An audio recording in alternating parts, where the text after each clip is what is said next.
Hello and good evening, Kabayans. Welcome to Usapang Kabayan tonight here on your first and only Filipino radio station in Qatar, Kabayan Radio 94.3.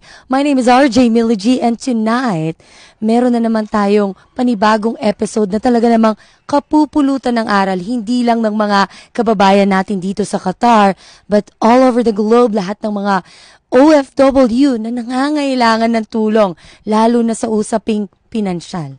Tonight, we have here our very own Sir Vince. Ayan, Sir Vince Rapisura. Good evening, sir. Kumusta po? Good evening, Millie G. Maraming salamat sa imbitasyon sa akin dito at excited ako makipag-usap tungkol sa sangkaperahan ng mga OFWs. Ayan. So mga kabayans, hindi lang tayo live on air.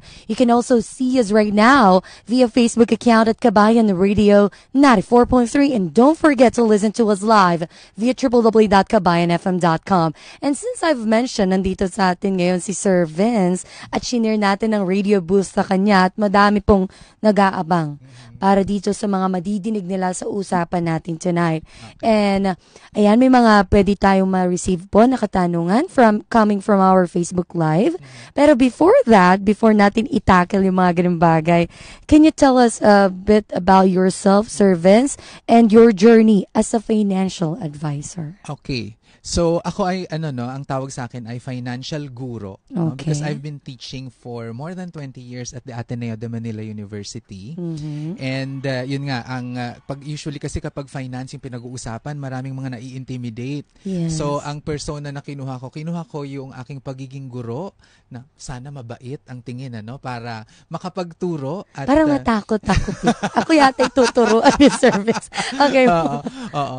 Pero at the same time, gusto kong padaliin yung pag-intindi sa mga usapin sa pera dahil lahat ng galaw talaga natin sa mundo ngayon may kinalaman ng pera sa ayaw natin at sa gusto natin. Okay, kaya nga tayo nagtatrabaho mga kababayan para magkapera, lalo na yung term na ipon. Okay?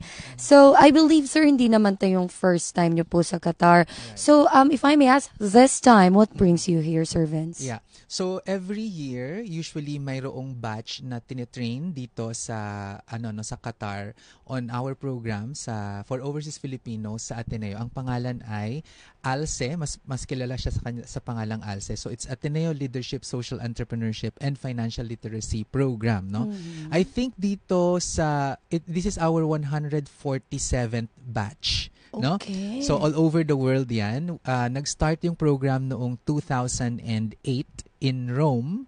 So dito meron tayong program. I think dito sa Qatar ay merong siguro 7 or 8 batches na na-train tayo. So we teach them about leadership, about social entrepreneurship, and about financial literacy. So yesterday, I was with them for the whole day at trinain natin sila. So there were about 40 enrolled students from Qatar. Wow. Tapos mayroon ding 20 students from Saudi at 3 from Jordan. Okay?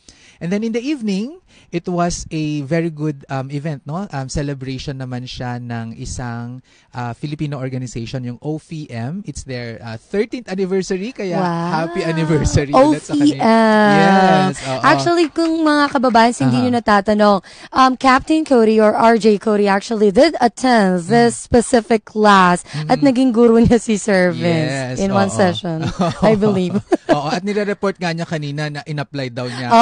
Very good. So yan, ongoing pa po naman po ito, no, Sir? Yes, ongoing program siya, no. So I think ang mga batches na ongoing ngayon, meron tayo sa Taiwan, mayroon sa Madrid, Barcelona. Okay, parang so iba-ibang lugar po. Okay, since we're talking about yung mga nagiging session na natin ng classes, Sir Vince, since kahapon, as you've mentioned, nagkaroon kayo ng talk, all right? Can you tell us the title po ulit? So it's the first session on financial literacy. Ayun, financial literacy. So kahapon po, what were the top financial concerns, especially mga OFW shared during your training kahapon? Okay. So dito kasi sa Qatar, no, ang sabi nila sa akin ay isa sa mga concerns talaga nila is retirement. Actually marami nga gusto ay mag-retire ng maaga, no? So yan yung isa sa binanggit nila sa akin. Pero isa din yung financial concerns nila, yung pagpapaaral sa kanilang anak, no? Yes. That's actually one of the reasons why nandito sila, no, sa abroad. And then marami din yung mga nagsasabi na actually sir, gusto ko nang mag-reintegrate sa Pilipinas at nandito ako para mag-ipon, no, capital para makapag simula ng business sa Pilipinas o kaya ay suportahan ng kanilang mga family members, no? Yes. Tapos marami din of course yung nandito dahil sila yung breadwinners so sa kanilang nagpapaaral. Yes, oo, at may mga inaalagaang family members back home, no? At yun yung mga common na dumating. At marami ring nagsasabi na sana by this time ay ang tagal na namin dito, Sir Vince, no? 10 years, 15 years, 20 years. Pero bakit parang hindi lumalaki yung ipon namin? Okay. So, ibig sabihin nun, maybe kahapon, nung umattend sila ng class, tingnan natin kung ma-apply na nila, then babalikan ka nila, Sir Vince, like si Cody, sabi niya nga kanina, ginagawa niya eh. Yeah. So, I'm hoping na sana yung mga umattend din kahapon. Ganun. Actually, mamulat na. Yes. So, ang happy naman kami dito sa program ay yung mga uma-attend, yung mga alumni, no? Yeah. Pag nagpapakita yan sa akin kapag maraming mga positive developments. Nagtatago kapag wala. Wala pa. Nahihiya sila. Parang ayoko muna magpakita kay Sir Vince kasi meron pa akong utang na ganitong gawain. Right. Pero ang maganda, like in the event in the evening, no, ang binalita nila sa akin ay they were only expecting a few to come pero nag-overflow yung venue. So ibig sabihin positive yon kasi maraming gusto magpakita sa akin at mag-report. No, at saka gusto nilang malaman kung ano pang kailangan nilang gawin para naman talaga umasenso na tayo, lalo na dito sa usaping pag-iipon at financial. Right. Okay, so Sir Vince, why do many OFWs, sa tingin niyo po, why they still struggle with savings despite earning well compared sa Philippines? Kung i-convert naman talaga natin, there's a huge difference. Okay? Right. Bakit po kaya? Kasi, alam mo, ang sabi nga ng iba, no, hindi yan sa galing mong kumita, pero nandyan yan sa galing mong mag-ipon eh. No? Parang ang maraming mga nahihirapang mag-ipon dahil they fail to make that big decision to save. No? Okay. Ang una nilang ginagawa ay magbabudget muna sila for their expenses. Alright. Ihinuhuli yung savings. No? Kaya ang itinuturo ko sa budgeting rule is yun, 5, 15, 20, 60 budgeting rule. So 5%, yan yung itatabi mo para sa insurance, no? Okay. At when insurance ang sinasabi natin in the Philippine setting, no, para sa OFWs applicable din. That's SSS and PhilHealth, no? Yan na yon. Tapos 15% for savings. Okay. 20% for investments. Yung matitirang 60%, Millie, yan yung pagkakasyahin mo sa expenses mo. So, uunahin mo itong bagay na to bago ka pa gumastos. And ang tip ko dyan parate, you have to make your savings habits painless. Anong ibig sabihin ko doon? Kumbaga, hindi mo pipilitin. Oo. At saka, kung ano yung maluwag. Yes, at saka automatic siya. Okay. No? So, gaya ng sinabi ko kanina na you have to make that big decision to save. Kasi pag ginawa mo na yung big decision na yon, gagawa ka dapat ng sistema and you have to make it automatic. No? Okay. So, anong ibig sabihin nun? Kunwari, sabi ko, 15% ng savings mo ay ng income mo every month, dapat yan ay sinesave. So, let's say, kumikita ka, magkano bang income dito? Sabihin natin, 50,000 reals. Malaki ba yun? Ay, sobrang laki na nun. Hindi na ako aalis at hindi ko na kailangan ng 15,000. Sige, 20,000. Kunyari yan. Sige, dun tayo. So, 20,000 hindi pa realistic yan. Okay. So, 20,000 reals, for example, no? Times 15%, that's 3,000 reals, no? Yes. So, if you make that big decision na na mag-iipon ka ng 3,000 reals every month, dapat out of mind na yan, hindi mo na siya iniisip. You have to make that automatic, no? Yung sa bank account mo where you receive your payroll, may isa-set up mo na sa bank account mo na every month automatic yan mapupunta na sa emergency savings account mo or kung saan man, ano? Kumbaga ilayo mo siya. Ilayo mo na siya kasi sa para makikita mo eh. So pwede namang in the same bank yan, pero separate bank account. Tapos yung ATM nung isang yon, wag mong ilalagay sa wallet mo. Ay tama, itago nyo. Iwala nyo kabayan. That's not just pati password kalimutan. Ilagay nyo sa isang hindi ninyo kumbaga, ginagamit. Parang let's say, parang nung araw yung mga tinatawag nating coin bank. Yung ganun na lang. Digital na ngayon, di ba? Yes. Naku, sa generation nyo, yan na yun, no? Sa kawayan. So, ganun siya ilalagay, no? Automatic siya para hindi ka nag-iisip every month kung magsisave ka ba o hindi. Automatic na nakalagay na yan sa isip mo. Kasi imagine mo yan ha, yung 3,000 na isa-save mo every month, in 1 year, 36,000 yan. 12 months, no? Kasi yun talaga yun eh, mag-uumpisa ka sa maliit na amount dahil ang savings, ang lagi kong sinasabi, ang pinakamabilis na mapalakihan ay kapag patak-patak, dahan-dahan mong ginagawa. Ayun. Parang kumbaga baby step muna bago ka talagang lumaki. Right. Kung paluwag naman na sa'yo, mararamdaman mo naman na hindi na mabigat. Right. So yan, makinig kayo mga kababayan. So again, we are currently on Facebook Live. Actually, ang daming nag-hi kay servants ngayon. Yung mga siguro natuto na rin kay servants yung mga to. So yan, narinig nyo naman, sinabi nga ni servants, yung kaya. Wag na naman kasing pilitin. No? Right. Kasi parang magiging expenses yung dating sa'yo na, kailangan ko pala i-save to. And you have to make sure na yung pag-iipon mo ay with a purpose, no? Yeah. The way that I define savings, Millie, is, actually, napulot ko to sa kabundukan ng Nueva Vizcaya, no? So, isang chieftain doon ang nag-share sa akin. Ang sabi niya, savings is the postponement of the pleasure of spending. Kumbaga, dinidelay mo muna yung paggagastos mo. Pero ang keyword doon ay, may pleasure in spending. So you have to make sure na yung purpose mo ng pag-iipon pleasurable para ganahan kang mag-ipon. Kaya nga. Kasi kung hindi ka ganado doon sa pag-iipunan mo, 'di ba? Ay hindi ka magse-save. Tama. Pero kung kumbinsidong ka, gigil na gigil ka, okay yan, makakapag-save ka. Tama. Pag meron kang, kumbaga, let's say may inspirasyon ka. Yes. Kung bakit ka nag-iipon. Pangarap mo bang magkaroon ng malaking bahay? Ma-secure yung future ng anak mo? Right. Yung mga ganun. Or sa batch ninyo, sa generation ninyo, travel. Diba? Ay, hindi po ako mahilig. Mahilig doon. Yung generation ko po, pang bahay. Pang bahay. Marami kasing mga, parang dinidemonize nila yung wants. Kasi kunwari, travel, wants yan, Sir Vince. Pero actually, para sa akin, kung yung mga wants ay pag-iipunan mo siya and you make that your inspiration and motivation to save, why not, diba? Kasi for me, needs, basic yan for survival. Yes, tama. Pero wants, ito yung mga bagay na nagpapa-excite ng buhay natin. Nagpapasaya sa'yo. Papakulay sa buhay, di ba? Yun nga, parang inspiration mo na yan why you're striving to get that savings na ma-reach me amount. Right. And also, Sir Vince, regarding with, we're talking about, napag-usapan na natin yung kadalasan nagiging struggle, okay? What inspired you kayo po, to focus on financial education, especially ma-share din to sa mga kapwa natin at OFWs. Ako kasi ang tagline ko nga na laging ginagamit, ang pagyaman na pag-aaralan at na pagtutulungan, no? So, pinasok ko yung financial literacy dahil alam naman natin ang buhay sa Pilipinas, napakahirap, no?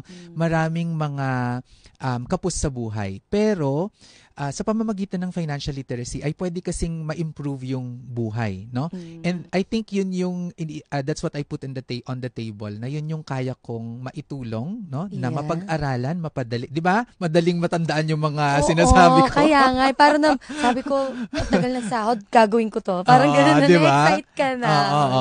And yun, so to inspire people on how to save, how to manage their money, paano bawasan yung utang. Kasi pag naayos natin yung paghawak natin sa pera natin, ay maganda rin, no? Mapapaayos din yung buhay natin. Oo, tsaka parang ako, no, Sir Vince, pag nakikita kong may naiipon ako, parang feeling ko ang gaan ng pakiramdam ko. Right, you feel Oo, secure, yes, di ba? yung parang Oo. kahit hindi naman malaki, pero yung nakikita mo na every month, nakakapagtabi ka, para siyang parang ang galing, nagagawa ko to. Parang assignment ng buhay mo. Right, oo. Ayan.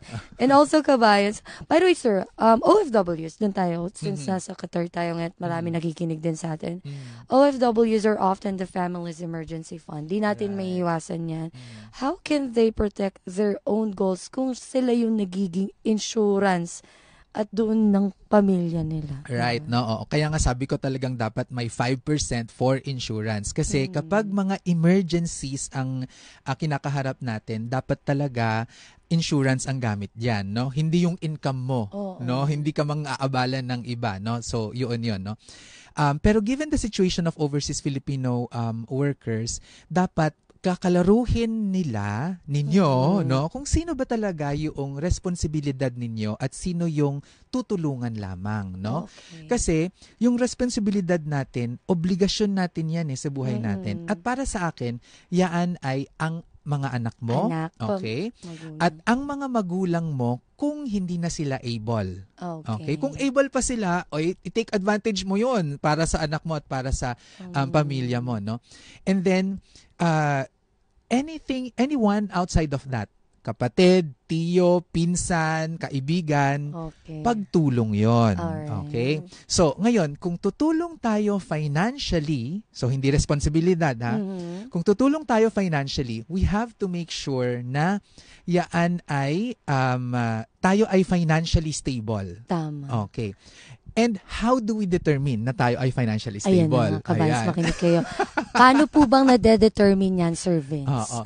So, kung ikaw ay wala pang emergency savings, hindi ka financially stable. So, kapag wala kang emergency savings, hindi ka financially stable, hindi ka dapat tumutulong financially, no? Okay. Parang ang analogy ko dyan, Mili, no, ay kung may nakikita kang nalulunod, tapos hindi ka marunong lumangoy, sasagipin mo, dalawa kayong malulunod. Kaya, it's like you're risking your own life even though hindi mo naman kaya. Yes. Tutulungan mo sila. So, parehas na kayo nandun sa nalulunod. So, ganun din yun, no, sa finance, no? Kapag ikaw ay baon ka pa sa utang, tapos wala ka pang emergency savings, and then ikaw yung tutulong financially, pareho kayong malalagay sa alanganin. Diba? Pero kasi, syempre, sa Philippines, Sir Vince, alam naman natin, medyo maramdamin ang mga kababayan, diba? Pag hindi tayo nakatulong, minsan may madidinig. Pero syempre, kailangan natin ding isipin yung sinabi nyo nga po, yung mga responsibilidad natin. Right, oo. So, magkaiba talaga yung responsibility at saka pagtulong. Oo. So, pero sa sinabi mo, maganda yung sinabi mo, no, na, siyempre, ginigilt tayo ng mga kamag-anak natin, ganyan. Ang isa sa... Parang naiiyak ka. Hindi, joke. Nagbabalik ba? Parang flashback yun. Sige, Sir Vince. Oo. Kasi, ang isa sa mga titignan natin dyan is kailangan nating mag-learn kung paano mag-say ng no sa family members natin in a loving way. Kumbaga, yung pagkawala ka, no. Yung sa kanila, no.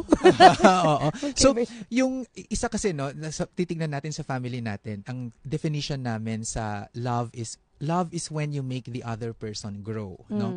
Ngayon, kapag yung mga family members natin, we make them dependent on us, we are not loving them. Why? Because if you make someone dependent on you, they are not growing, Mili. Yes, tama. Diba? Ang sabi nga natin, love is when you make the other person grow. Kaya, when you say no to someone, at kung yan ay maging opportunity sa kanya para matuto. At mag-grow siya, then you are actually loving that person more. Yes. Diba? Kasi when you say no to them, that's the time na gagawa sila ng way. Yes. Para magkaroon magkakaroon sila in case na mangyari ulit yung nangingi sila ng tulong. Tatayo sila sa sarili ng paa, didiskarte sila. Makakapag-move on sila. Ay, hindi pala. By the way, since we're talking about, nabanggit niyo po kanina insurance service. Para sa inyo po, is insurance with investment is a smart option, lalo na sa mga OFW? Nako, marami kasing nabalitaan ko marami dito sa Qatar na pinaghahalo nila yung insurance at investment, no? So, no yan sa personal finance, no? Dahil yung binabayad natin kapag tayo ay bumibili ng insurance na may kasamang investment, ito ay mahal. Dahil malaki yung nakukuhang commission ng agent. Ayan. No? Okay, papasilaw dyan. Okay, pero hindi hindi naman ito kasalanan ng agent. Yes, Actually, ang may trabaho kasalanan, din kasi. insurance company yung nagpupush sa kanila dun So, if you buy insurance, you have to make sure na ito ay purely for protection. So, tatandaan natin na ang insurance for protection, hindi siya for investment. Okay? Hindi dapat tayo kumikita dyan. In fact, if I may, hindi pala po pwede. Go. I had to stop myself. Ayan, sige. Mamaya, magbubulungan. Ibubulong na lang namin sa inyo. But anyway, sa Vince, meron tayong mga viewers sa Facebook. We have Malu Moral. Good evening, Malu. Sir Vince.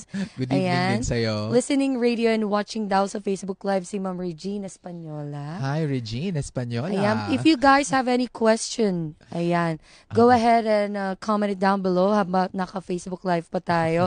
Sabi dito ni Danilo Corpus and Esperos, nakakasampal daw ng katotohanan yung mga hindi sapat talaga yung needs ng family, ang sahod kaya malabong makapag-save. Ayan, isa yan sa struggle. Actually, alam mo, parati kong naririnig yan, no, na hindi kasi kasya yung income, kaya hindi sila nakakapag-save. Totoo naman yon kasi ang bilis talaga ng pagtaas ng presyo ng bilihin, tapos lumalaki yung mga anak natin, dumadami, no? Pero ang gagawin talaga natin is uunahin muna talaga natin na mag-save. Para siyang tax no? 'Di ba pag tayo sumusweldo sa Pilipinas, nakukuha mo ba ng buo? Hindi ko mabanggit yung mga usapin ng ganyan kasi nangyayari ngayon sa ang yaman nyo. Di ba? Nakakasama ng loob, di ba? Yun, so may tax kasi automatically deducted na siya sa salary sa Philippines. So, ganun din yung dapat yung gagawin mo sa savings. So, kahit gaano kaliit yung amount na yan, kung magsisimula ka sa maliit, masasanay at masasanay ka din, no? And you have to inform your family about this para hindi lang ikaw yung dinidibdib mo mag-isa, ikaw kasi usually ako na naman parang usually ang nakikita natin yung mga breadwinners inaako din nila yung responsibility sa pag-iipon lang. Tama. Hindi dapat. You have to make your family accountable and you have to have a family buy-in, no, to save. Kasi ang savings, Mili, ay two-way yan one part of the formula is earning kasi doon manggagaling yung isi-save. Another part of the savings function is pagtitipid, 'di ba? Or yung hindi tayo gagastos masyado. So yung mga hindi breadwinners, doon sila makakatulong, 'di ba?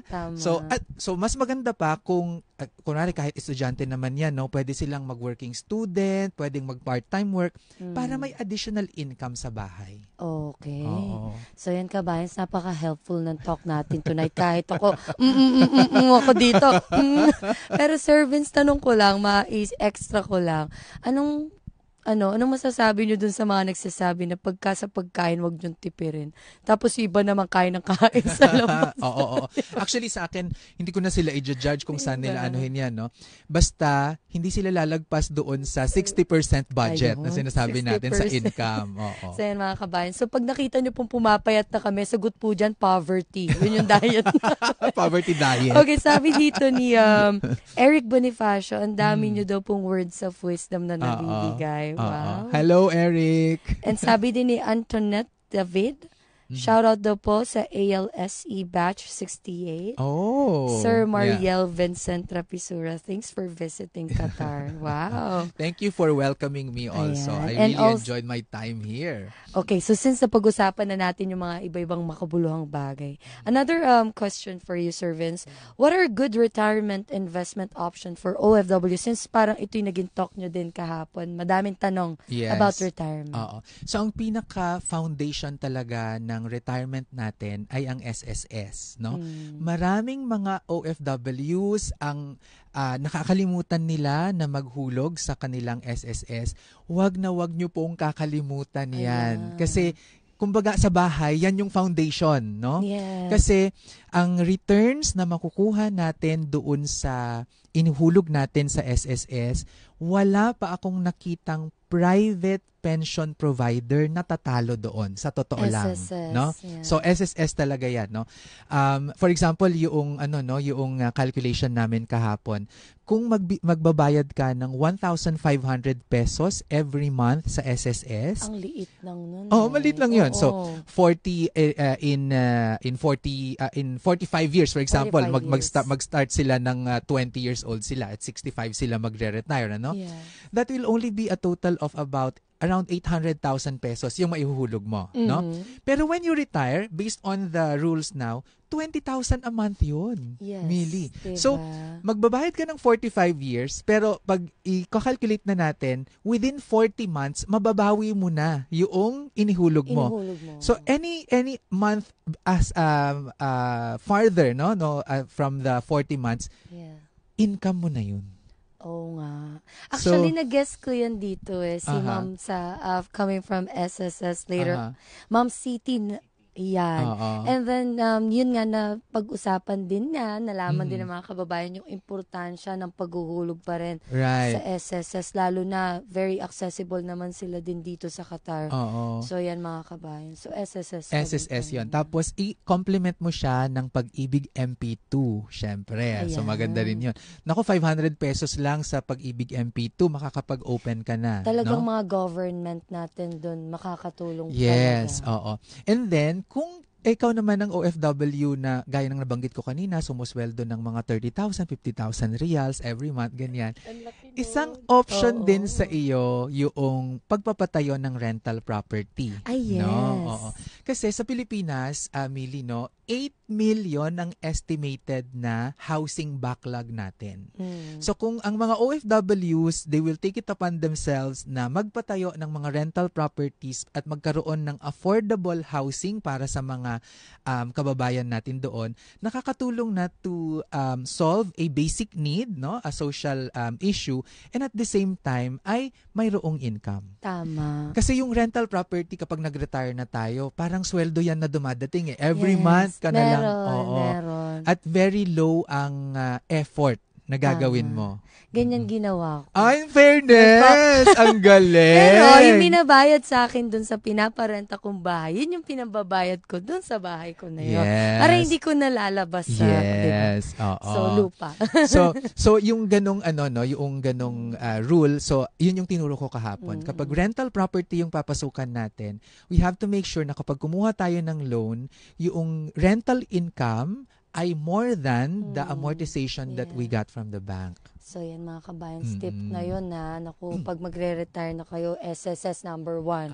Sunod nyo pag-ibig. Okay. Tapos yung mga rental or mga ganyan. Actually, yung mga kasing hindi naman nagde-depreciate ang value kasi ng lupa din po, So, a lot of people actually buying mga, lands. Right. So, Cody, land banking ang tawag doon. But we also have to be aware na yung lupa, hindi rin siya ganun kadaling i-dispose.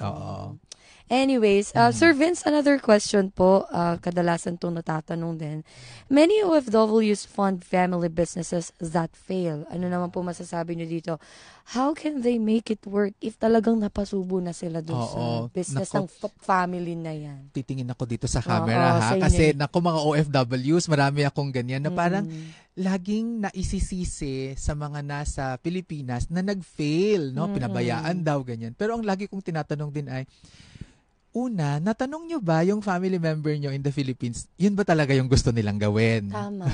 Baka naman kasi hindi nila hilig. Parang, sige, Oo. nasa radio naman tayo. Oo. Favorite nila is yung mga jazz music, tapos pilit mong pinapakinig ng rap. Di ba Oo. parang ganon? Oo, yun. So, dapat tatanungin natin sila kung ito ba ay isang bagay na gusto nilang gawin. Yeah. Kasi kung doon pa lang may problema na, baka mas magandang hindi mo na ituloy, no? At pangalawa, at ito yung pinaka-importante din, no? Iniisip kasi natin na ang pagbibusiness, ang pinakamahalaga lang dyan ay kapital. In fact, ang last yun na iniisip. Ang mas mahalaga mong iisipin ay, yun bang magpapatakbo ng business doon, may kakayahan ba? Binigyan niyo lamang ba ng training, no? Pina-attend niyo ba ng training yung mga family members ninyo? Yung mag-handle. Yes. Alam niyo, kahit sari-sari store yan, may may recording Yes. yan, may inventaryo yan. Tama. Tsaka doon pa din tayo sa for the long run, yung parang yung Right. business necessity. Oo. Diba? Maski kunwari mag-aano ng consistent yung nandun. Yes. So, kunwari, umpisa lang. kahit na tricycle yan, no, for example, no? Meron bang training yung pinag-tricycle driver natin kung paano magmotor ng maayos, paano mag-maintain, 'di ba? Kailangan 'yun Ikaw, for example, bilang ikaw ay RJ, 'di ba?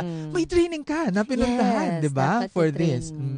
So dapat 'yun, maging wise din tayo at alamin natin kung ito pang papasukin na business ng pamilya natin is may knowledgeable ba sila para doon. Ayan. So thank you for that, servants. And have you worked closely with OFWs before? Like, have you observed po about their financial habits? May mga kaibigan po ba kayo na-encounter? Of course, no? Kasi yung financial literacy advocacy nga namin goes way back 2007, no? Oh my God, magto 20 years na. Napag-aalaman lang aking, okay. Oo, may lang naalala. Oo. So, yun, at marami na tayong natulungan at ALSE program natin ay halos, I think, magsi 6,000 OFWs na around the world, no? Yung gagraduate sa program natin. So, marami rin na mga OFWs tayo na, katulad nga ni Cody, sabi niya, sir, dahil sa'yo, nakapag-ipon na ako. Diba? Ganyan, no? May mga nakapagpatayo ng kanilang business, may mga nakapagpatayo ng kanilang mga rental properties, at may mga milestones na silang nagawa sa buhay nila because of of our program. Ayan, ang galing naman. Attend ako dyan. Oh yes, ayan Naku, papa-enroll na to mamaya. Meron akong gagamiting voucher, service. May voucher. May voucher. By the way, servants, so what's the best way to invest in a child's education since nandun tayo sa family, and when should it start? Okay. So, ang key dyan ay the moment na isinilang ang bata, dapat pag-ipunan na yan, no? Based on my last calculation, kasi kung ang tinitignan ko talaga, of course, no, kahit na dito tayo sa OFW, ang mga pinapaaral naman natin usually nasa Pilipinas, no? Ang gagawin natin ay ang pinaghahandaan talaga natin yung college education. So, dapat, meron naman tayong government program. Ang target natin ay sa state universities and colleges natin sila pag-aralin. At ang pag-iipunan na lang natin ay yung daily sustenance nila, no? Yung mga yung day-to-day, yung housing, pagkain, projects, ganyan, no? At the moment na isinilang mo yan, mag-open ka na ng bank account. Mas maganda kung Pag-ibig MP2, maghulog ka na doon, no? 500 pesos every month. Okay. At kailan siya magka-college? After 18 years. Yeah. Mahabang panahon yan, no? Okay. So kapag ginawa mo yon, effortless ang pagpapaaral mo pagdating ng panahon, no? Pag 18 na yung anak mo. Ayun, mga kababayan, sakto yung sa akin 5 pa lang. So, Ayan. Oo. Meron pa ako. So 13 years pa, matagal pa yan, no? So pwede na akong mag-high life pala. Salamat, Pag-ibig. Oo. So yun, Pag-ibig MP2, pwede rin tayong maglagay ng time deposit sa mga rural banks at saka sa mga kooperatiba, no? Ayan. So mas mataas kasi yung yield, no? Usually kapag doon nilalagay. Tapos kapag sa rural bank natin nilalagay, ang tip ko dyan, pumunta kayo sa pinakaliblib na rural bank. Oh, di ba? Kakaiba? Bakit may gano'n? May pag-search pa sa map kung saan yung pinakamalaki. Liblib. Kasi usually yun yung may pinakamataas na returns na binibigay sa atin. May ganun. Oo. And basta make sure lang natin na ilimit natin sa 1 million pesos and below yung ilalagay natin para sure na protected pa rin ng PDIC yung savings natin o yung Philippine Deposit Insurance Corporation. Ayun, para to sa mga anak natin, sa mga maliliit, dapat yan talaga ang responsibility mo talaga yan. Yung mga anak, aside sa family. Kung wala pa kayong anak, ha? Anyway, Sir Vince, if there's one mindset shift para din sa, let's say, OFWs, na kailangan nilang i-build for long-term wealth, what would it be? Anong mindset dapat yung meron sila? Oo.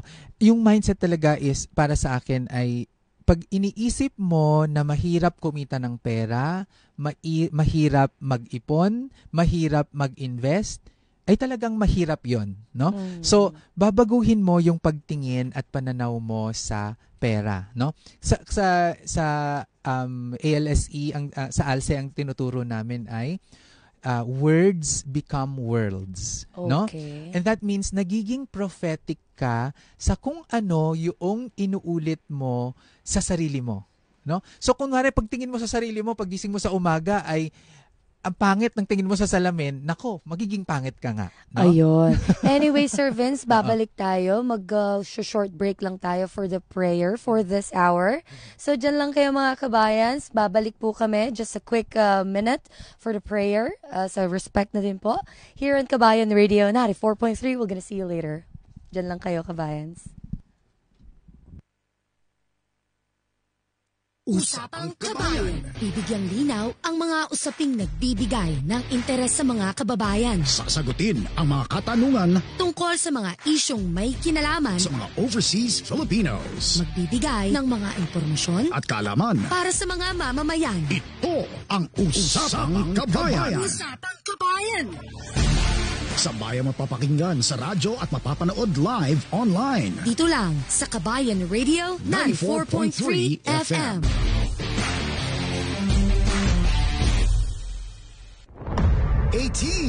The wait is over. SB19. Pablo, Josh, Stel, Ken, and Justin are bringing their Simula at Wakas World Tour to Doha. Get ready for an unforgettable night on October 17, 2025 at the Qatar National Convention Center, 8 p.m. Tickets are going fast, so don't miss out. Presented by Visit Qatar and organized by Kabayan Radio 94.3. Brought to us by 1Z Entertainment and Live Nation. Powered by Papa John's. Introducing Papa John's new molten chocolate cake. Soft, sponge outside, rich lava inside. The perfect sweet ending to your pizza feast. Order now at Papa John's. And experience Most Coffee's premium matcha collection in exciting flavors. Visit our 24-hour stores near you and enjoy your favorites anytime. SB19, Simula at Wakas World Tour, live in Doha. Get your tickets now at www.q-tickets.com and www.snunu.com/scity. Fasten your seatbelt because we are about to take you on a musical journey. You're listening to the first and only Filipino radio station in Doha, Qatar. Kabayan Radio, the frequency on your radio dial. 94.3. Playing the hits. Spanning the decades. From international flavors. To local Pinoy tracks. In service to the Filipino and beyond. This is Kabayan Radio 94.3.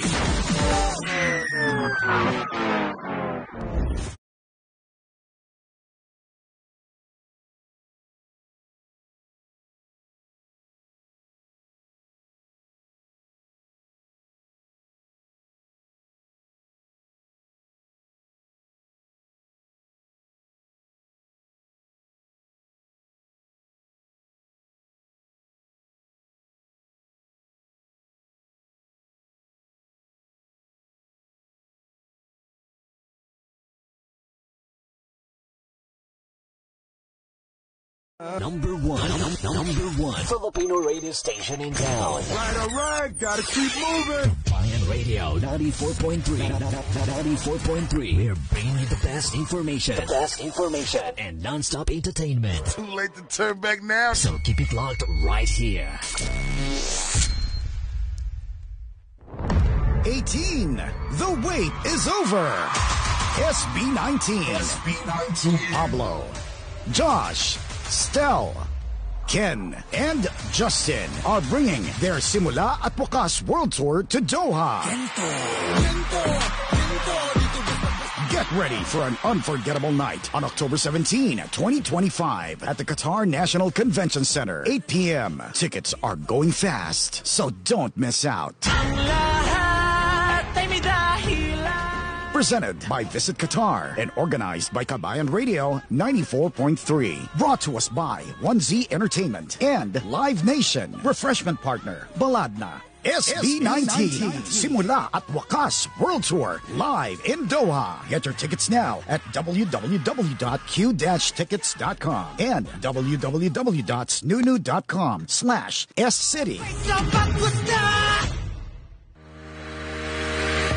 Need to send money but waiting for payday? No worries. Aldar Exchange has you covered. Now, for the first time in Qatar, you can transfer money instantly through the Aldar Exchange app and pay with your credit card. Yes, your credit card. Download the Aldar Exchange app today and send money easily and securely. Aldar Exchange, your trusted partner for safe money transfers. Terms and conditions apply.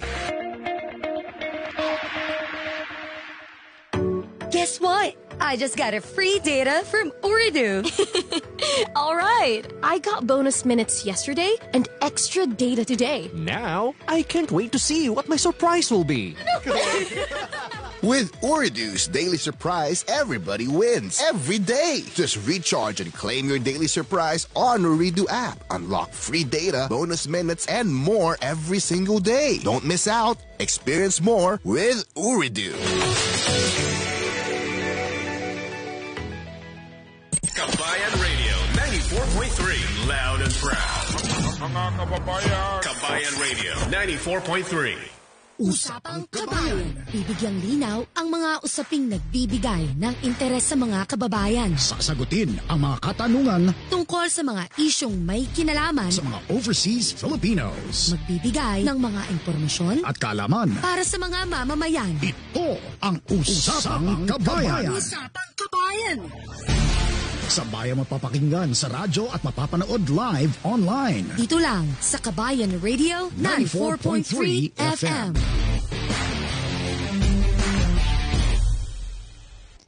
Okay, so mga kababayans, we are back here on our Facebook Live at Kabayan Radio 94.3. Again, this is your Usapang Kabayan tonight. At kasama nga natin si Sir Vince at nagbibigay siya ng mga talagang talk na kailangan yung madinig. Kasi today we are talking about pinansyal, at kung paano bang makaipon, especially sa mga kababayans natin at OFWs here in Qatar. So a while ago, Sir Vince, ayan, napag-uusapan nga natin yung kung may bibigay pa kayo na isang one mindset shift para sa mga kababayan natin to build a long-term wealth, what would it be? At may nabanggit nga po kayo kanina na putol lang tayo. So kung babalikan po natin yon, meron po ba kayong tips or word na mabibigay sa mga kababayan natin na pwedeng makapagpabago ng isip nila? Right. So yung gagawin lang natin talaga, we have to make our priorities, no? Yeah. So we have to set our priorities, okay? And when I say you have to set your priorities, huwag mong pagsasabay-sabayin lahat. Kasi usually marami tayong mga gustong gawin sa buhay natin. Ang maganda is isa-isahin natin siya. Okay? One at a time, yung mga goals, life goals na gagawin natin. Ang analogy ko ulit dyan ay, kunwari kapag tayo ay gumagawa sa bahay natin, no? Kung pagsasabay-sabayin mong maglinis ng bahay, magluto, maglaba, mag-garden, wala kang matatapos. Tama. 'Di ba? Pero kung iisa-isahin mo yan, mayroon kang matatapos. No? So, magkakaroon ka ngayon ng sense of accomplishment, and when you do that, gaganahan ka na gumawa pa ulit ng panibagong ang goal mo. Okay. Yeah. So, one step at a time. Yes. Kumbaga, baby steps lang. Tatandaan yan, kabayans. And also, lastly, Sir Vince, baka may mga gusto po tayong i-shoutout dito sa ating mga Facebook viewers tonight. So, kasama natin si Christine, si Ven, si Phil. So, hello sa inyo. Si Aristeo. Si Aristeo, alam ko to ano din to content creator na malala ito Si Marian, Antoinette, June, at Jimwell. So maraming salamat for keeping us company. Ayan. Sabi dito ni Marian Perez, kung gusto mong mas marami pang matutunan, kay Sir Vince daw kayo. Yan, mag-enroll talaga kayo at maging bahagi kayo ng kanilang program. Talagang may matututunan kayo, mga kababayans. Kailangan natin to. For security din to ng buhay natin, diba? Kung gusto nyo in the long run, mga kanununununuan natin talagang okay na. Hello din pala sa OFIEM and ALSE 116. Wow. Wow. Ang kalamang pinansyal ay tunay na ginto sa pag-unlad. Salamat daw, Sir Vince. Coming from Bien Nuestro. Yeah. Wow, ang daming fans ni Sir Vince. Anyways, may mga upcoming po ba tayo na, but before that, may any tips pa po? Or lastly, what's your key advice or messages, especially sa lahat ng OFWs natin? Families na nakikinig ngayon who want to secure their financial future. So we've talked a lot about yung magagawa natin, no? Kasi yun nga, ang pagyaman na pag-aaralan, pero mahalaga din yan na, kasi sinasabi ko, ang pagyaman na pagtutulungan din, no? And I think that's where our responsibility as citizens would come in. Kasi sa totoo lang po, mahirap pagandahin ang buhay natin, mahirap magsikap kung hindi tayo nasusuportahan ng gobyerno natin. Ayan ang sinasabi ko. Diba? Kaya dapat ay maging mapanuri din tayo sa mga responsibilidad natin. Magbayad pa rin tayo ng tax, ha? Huwag nating susukuan yan. Yeah. Kasi, at suportahan natin yung mga government programs, huwag nating mamaliitin yon. So, aaralin natin, pagsisikapan natin ang pagyaman, but at the same time, we have to exert our active citizenship para matulungan din natin yung gobyerno na tulungan tayo. Ayun. And by the way, Sir Vince, pa-shoutout naman daw si Carlito Mar. Hi, Carlito! At saka hello sa'yo. Ayan, ang dami nating viewer. Aristeo and si Phil Davila. Okay, lastly, sir, any social media handles po na kung kailangan nila ng tulong at gusto nilang matuto, paano po kayo ma-reach? Yeah. At also, mga upcoming events po, baka meron po. Ayun. So, syempre yung mga upcoming events ay ongoing po yung ating program sa Ateneo OF Life sa ALSE. Meron po tayo sa November, nasa Barcelona at saka nasa Madrid naman po ako para sa mga OFWs dyan. And March next year, ipa-plug na natin, meron tayong Socialized Housing Summit sa Ateneo de Manila University. And of course, gusto natin na mas mag-follow kayo sa ating social media handles. So meron, hanapin nyo lang Usapang Pera sa YouTube and then Financial Guro naman sa Facebook. Ayan. Shoutout, sir. Baka meron po kayong gusto yung shoutout na nakikinig all over the globe. Ayan. Syempre, gusto nating i-greet. Actually, birthday ng sister ko kahapon. So, happy birthday, Ate Cash. Hindi natin babanggitin ko anong edad niya. Ayan. At syempre, sa mga nag-alaga sa akin dito sa Qatar, naku, spoiled ako dito. Maraming salamat kay Laila, kay Ferl, kay Romel, kay Nimya. Naku, baka marami akong hindi mabanggit. Pero lahat-lahat kayo, ha? Pantay-pantay ang tingin natin dyan. Yan. Actually, nandito si Ma'am Laila Bernal. Hello din daw, sabi niya, Salas. Ayan, so nag-enjoy ka naman dito sa Qatar. Yes. Yung food, kamusta naman, Sir Vince? Gustong-gusto ko yung food dito kasi every time I go to a country, I really like to try the local food, no? Kasi that's how you feel the culture. Yan, sayo mga kabayans, but 60% lang, ha? Natanda. Mga expenses. Kung kakain kayo sa labas. Okay, maraming salamat, Sir Vince. It was my pleasure meeting you and hearing your talks as well. At swerte ng mga naka-attend ng nakadalo nung talk mo kahapon. And then, alis na rin si Servants pala. Babalik siya. Alis na siya for other country. So, that's it mga kabayan. Again, thank you, Servants. Any last message po for our kababayan? So, maraming salamat din and thank you for having me. No? At ang lagi ko ang sinasabi, ang pagyaman na pag-aaralan at na pagtutulungan. Okay, so that's it mga kabayan. So, we're gonna see you guys on the next episode sa ating Usapang Kabayan, wherein nagkikipag-usap tayo sa mga iba't ibang kapwa nating Filipino at kung sino man ang makakapag-share sa atin ng mga makabubuluhang istorya. This has been RJ Mila G at lagi kayo mag-iingat and we'll see you guys on the next episode of Usapang Kabayan. Thank you, Servants. Bye!